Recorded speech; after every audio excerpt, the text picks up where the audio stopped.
11월 29일 금요일 아침입니다. 어느덧 또 금요일이니까 재충전의 시간이 다가오고 있습니다. 여러분 힘을 내주시기 바라겠습니다. 이슈 레이더 시작하겠습니다. 신인규 기자 안녕하세요. 자, 핫 키워드 오늘 장에 어떤 이슈가 또 화제가 될까요? 토큰증권, 두산에너빌리티, 영풍, 롯데 순서로 하나씩 짚어보겠습니다. 첫 번째, 토큰증권 이미 법제화된 줄 알았는데 몇 달 전에 이미 테마주 난리 났었죠. 지금 토큰증권에 대한 STO에 대한 법제화 논의 다시 불붙었다고요? 네. 어떤 일입니까? 토큰증권이라고 하면 이게 미술품처럼 실제로 잘라서 갖게 되면은 그렇게 가질 수 없는 그런 실물 자산을 블록체인 기술을 이용해서 디지털화한 증권을 말하고요. 코인과 다르게 이제 계약 관계가 성립되기 때문에 이거를 어떻게 규정하고 법을 적용하느냐 하는 문제가 있어서 그러니까 다시 말씀드리면은 토큰 증권을 자본시장법 내에서 어떻게 다뤄야 되는 이런 문제 때문에 아직 제도권에 제대로 편입이 되지 못했습니다. 근데 어제 여당 측에서 디지털 자산 토큰 증권 간담회가 있었는데요. 여기에 한동훈 국민의힘 대표가 참석을 했습니다. 현재 토큰증권 법제화 방안을 발의 중인 김재석 의원실이 주최한 행사니까 법안 통과를 위한 밑작업이라고 보시면 되겠는데요. 이 자리에서 한 대표의 발언이 꽤 강도 높게 나왔습니다. 그래서 시장 심리를 견인할 수 있을지 주목이 되는데 한 대표의 발언 보면은 이제는 STO 토큰 증권을 허용하느냐 마느냐에 대한 단계는 지났다고 본다 이렇게 얘기를 했고 현실의 문제가 됐다면서 정치가 할 일은 이용자가 제대로 보호받을 수 있게 철저히 준비하고 거기에 걸맞은 제도를 늦지 않게 내놓는 것이라고 했습니다.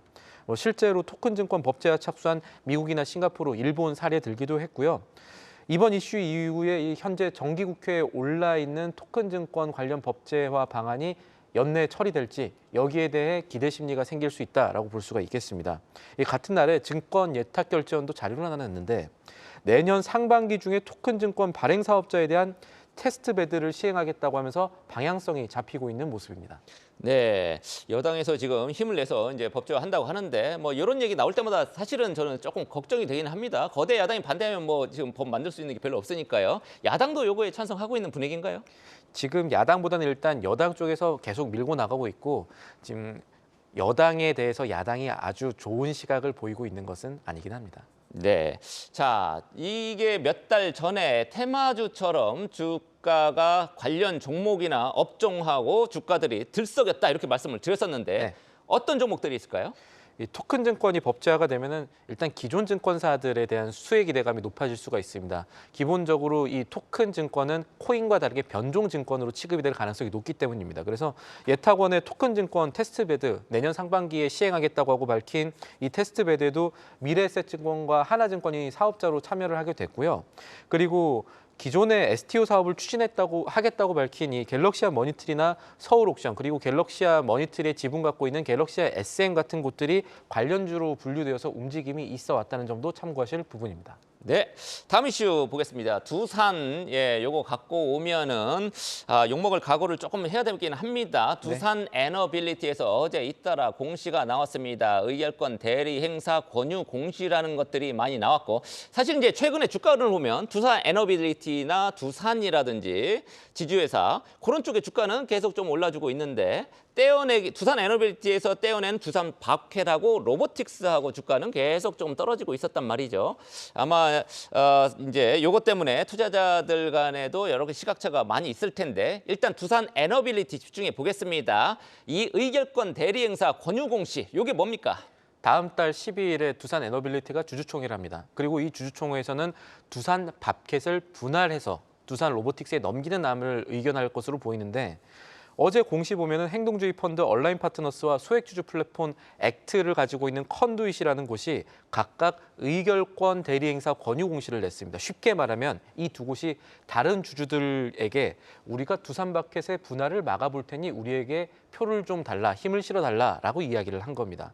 이 두산마켓 분할에 대해서는 두산 에너빌리티 기존 주주들의 반발이 거센 상황입니다. 이 얼라인 파트너스 같은 경우는 공시에서 EV/EBITDA라는 지표를 활용해서 두산마켓 시장 가치 제대로 평가 안 되고 있는데 왜 제대로 하지 않았느냐라는 점을 다시 지적하기도 했습니다. 무슨 주가도 얘기냐면 많이 떨어져 있는 상황에서 왜 네. 지금 합병하려고 떼어내려고 맞습니다. 그러냐 뭐 이런 거죠. 조금 자세히 보면 EV/EBITDA라는 게 기업의 시장 가치, 이것을 EV라고 하고요. 삼각적 영업이익, 이것을 EBITDA라고 하는데, 이것을 그러니까 EV를 EBITDA로 나눠서 기업의 적정 가치를 파악하면은 두산마켓의 적정 가치 계산할 수 있다는 겁니다. 그러면 얼마 되느냐? 두산마켓의 적정 가치는 주당 13만 원. 그러면은 이번에 이거를 경영권 지분 분할로 두산 로보틱스에 넘기지 말고 일반 매각으로만 해도 6조 원 가치 충분히 있는데 왜 이렇게 저가에 파느냐라는 얘기를 다시 한번 한 것이고요. 그리고 나서 지금 현재 두산 에너빌리티 지분 구조를 좀 봐야겠는데, 두산 에너빌리티는 지분 구조상 소액주주가 기존 오너보다도 많습니다. 오너의 지배권이 지금 주두산을 갖고 있는데 두산 에너빌리티는 30% 정도 되거든요. 근데 보통 오너가의 지분이 30% 됐을 때 이 회사는 경영권이 강하다라고 말하지 않습니다. 오히려 약하다라고 말하죠. 그래서 지금 주주총회 특별 거리가 되면은 전체 주주의 3분의 1 이상이 참석해야 되고, 참석한 주주의 3분의 2 이상이 결정을 할 수 있도록 되어 있는데, 지금 소액 주주들의 힘이 어느 정도 실려질지도 봐야겠고, 또 하나는 지금 표에서 아까 잠깐 보셨던 대로 2대 주주가 국민연금입니다. 6% 넘게 갖고 있는데, 현재까지는 두산에너빌리티 분할 관련해서 호의적인 입장을, 우호적인 입장을 보이고 있다는 얘기가 나오고 있거든요. 계속해서 두산 에너빌리티에 대한 반대 여론이 커졌을 때에 국민연금이 어떤 선택을 할지도 아직은 미지수로 남아 있다, 이렇게 볼 수가 있을 것 같습니다. 네, 소액주주 지분이 거의 65%니까 높긴 하네요. 네. 다만 3분의 2 이상이 결의를 해야 되는데 요거 달성하는 거는 조금 쉽지 지켜봐야 않아요, 될 것 같습니다. 특히 국민연금의 입장, 6.85% 갖고 있는 국민연금의 입장 봐야 되는데, 다만 두산 측은 지금 적법 절차 다 지켰고 금융당국도 오케이 사인을 줬는데, 지금 요거에 대해서 이제 막는 거에 대해서는 두산 쪽에서도 좀 어려움이 많이 있겠네요. 자, 다음 이슈 바로 보겠습니다. 자, 영풍 얘기 가겠습니다. 지금 고려아연, 영풍, 고려아연하고 영풍하고 지금 싸우는 거죠. MBK 영풍 연합하고 고려아연의 이제 최윤법 회장 쪽하고 지금 다투고 있는데, 어제 이복현 금융감독 원장이 영풍에 대해서 굉장히 공격적인 발언을 내놨습니다. 그렇습니다. 어떤 내용이었습니까? 어제 이복현 금융감독원장이 기자들 만나서 여러 가지 발언들을 내놨는데요. 이제 거시적인 측면에서는 그동안 상법 개정에 찬성 입장 밝혔던 이 원장이 입장 선회에서 자본시장법 개정 통해서 주주보호 원칙 두자, 뭐 이렇게 정부와 재계 입장과 같은 노선으로 선회한 것이 살펴볼 만하지만, 종목 측면에선 당장 영풍에 대해서 주가를 움직일 수 있는 센 발언들이 나왔습니다. 영풍에 석포제련소가 있습니다. 그런데 이게 주변 지역 토양 오염 관련 문제가 있었는데, 여기에 대해서 이제 손상차손에 대한 인식, 그러니까 회계적으로 해야 할 일을 못했다라는 게 금감원의 입장이었고, 이 손실이 원장 많이 났는데 요거 제대로 안 인식 안 했다는 거네요. 거죠. 분식회계라는 말이 될 수도 있습니다, 이것은. 그래서 이 원장이 영풍의 환경오염 이슈 관련해서 말씀하셨던 손상차손의 미인식과 관련한 회계상의 미흡한 점을 인식했다라고 밝히면서 이번 주에 감리로 전환해서 현장 조사 들어갔다고 밝혔습니다. 이게 금감원이 회계 관련 조사에서 감리로 넘어가게 됐다는 거는 회계 위반의 혐의를 금감원이 일단 잡았다는 뜻입니다. 그래서 이거를 검찰에 통보하는 그런 과정까지도 갈 수 있음을 먼저 말했다라고 볼 수가 있는 자, 건데요. 화면에 나오시는 분은 최윤범 회장입니다. 고려아연 네, 쪽에. 그렇습니다. 이건 고려아연 측이고요. 이 시간의 주가로 봤을 때도 영풍이 지금 하락세입니다. 이런 점들 좀 살펴봐셔야 될 것 같고, 또 하나 봐야 될 거는 영풍이 지금 현재 금융자본인 MBK, 사모펀드인 MBK 파트너스랑 손잡고 고려아연의 경영권을 가져오겠다, 이렇게 하면서 분쟁이 많이 일어났고, 그 과정에서 여러 가지 잡음이 일어났지 않습니까? 이 과정에선 영풍도 잘못했고 고려아연도 잘못한 점이 있다라는 것이 금융당국의 판단이지만, 어쨌든 이런 분쟁을 벌이는 가운데 금감원장이 이 금융자본과 손잡은 영풍에 대해서 또 그 부정적인 시각을 피력했다는 점도 살펴볼 만합니다.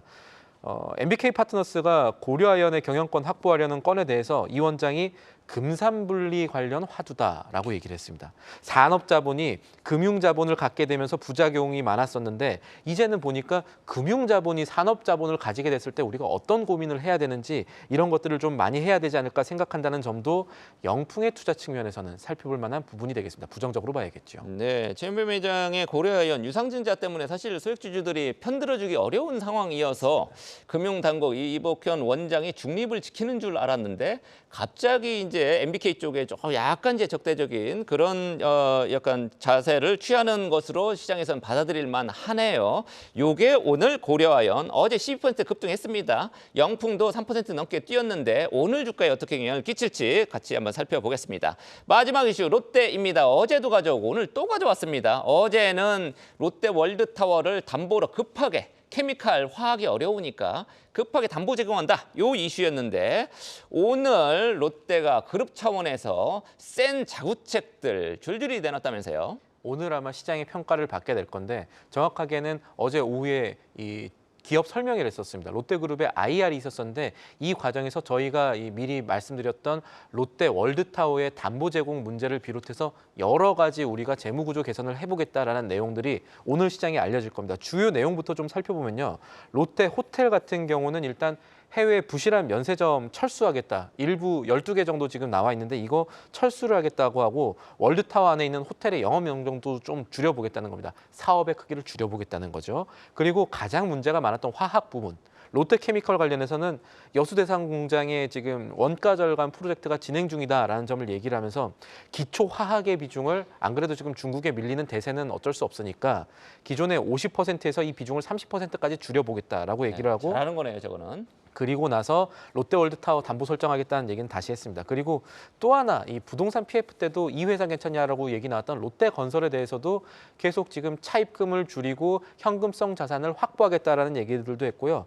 롯데쇼핑이 재밌습니다. 롯데쇼핑이 지금 갖고 있는 부동산이라든가 여러 가지 자산들이 있는데 이거 15년 만에 재평가를 하기로 했습니다. 보통 이 승계 문제가 있는 기업들이 자산 재평가 잘 안 합니다. 왜냐하면 자산 재평가를 하게 되면 자산이 커지게 되고 그러면 그만큼 상속 문제가 커지게 되는 건데 지금 상황에서 롯데쇼핑은 7조 6천억 원 규모의 보유 자산을 재평가하겠다라는 얘기를 했습니다. 그리고 하나 더 봐야 될 게 롯데그룹이 이번에 구조 개편과 함께 임원 인사를 발표했는데 대규모 인적 쇄신이 있었습니다.